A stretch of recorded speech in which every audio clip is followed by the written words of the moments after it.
ఓం శ్రీ సాయినాథాయ నమః. చాంద్ భాయి పాటిల్. ఇతడు ఔరంగాబాద్ జిల్లా దూప్కేడి గ్రామ నివాసి. ఇతనికి ఒక పెంపుడు గుర్రం ఉంది. ఆ గుర్రం అంటే అతనికి ప్రాణము. ఆ గుర్రం ఒకసారి తప్పిపోయింది. ఎంత వెతికినా, ఎన్ని చోట్ల వెతికినా గుర్రము జాడ తెలియలేదు. గుర్రముపై ఉన్న మమకారము మాత్రము తగ్గలేదు. తాను ఎక్కడికి వెళ్ళినా గుర్రమునకు ధరింపజేసే జీనును భుజమునకు తగిలించుకొని వెళ్ళేవాడు పాటిల్. ఒకసారి ప్రయాణము చేయచుండగా షిరిడీకి చేరువలో ఉన్న గుట్టపై కూర్చుని ఉన్న సాయిబాబాను చూచాడు పాటిల్. ఆ సమయంలో శ్రీ సాయి తన చేతితో ఉన్న పటకారంతో నేల మీద కొట్టారు. అద్భుతం!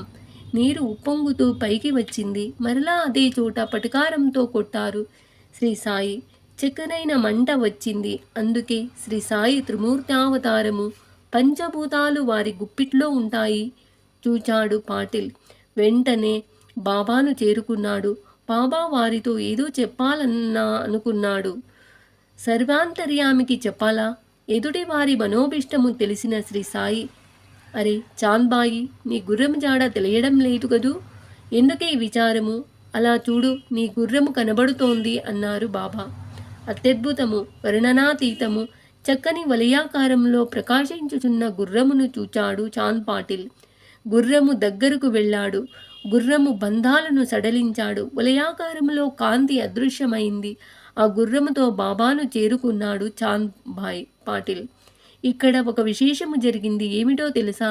బాబా వారు అదుగో చూడు నీ గుర్రము అని దివ్య కాంతిని ప్రసరింపజేసినప్పుడు పాటిల్ బాబావారి నుండి గుర్రమును చేరుటకు పట్టిన సమయము 11 నిమిషాలు మాత్రమే.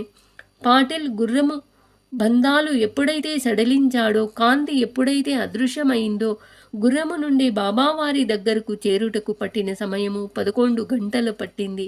ఈ కాల వ్యత్యాసమును చూచారా? అందుకే శ్రీ సాయి అష్టోత్తరములలో కాలాయ నమః, కాలాయ నమః, కాల దర్ప దమనాయ నమః అన్నారు. కాలములన్నీ బాబావారి గుప్పిట్లో ఉంచుకుంటారు. ఓం శ్రీ సాయినాథాయ నమః.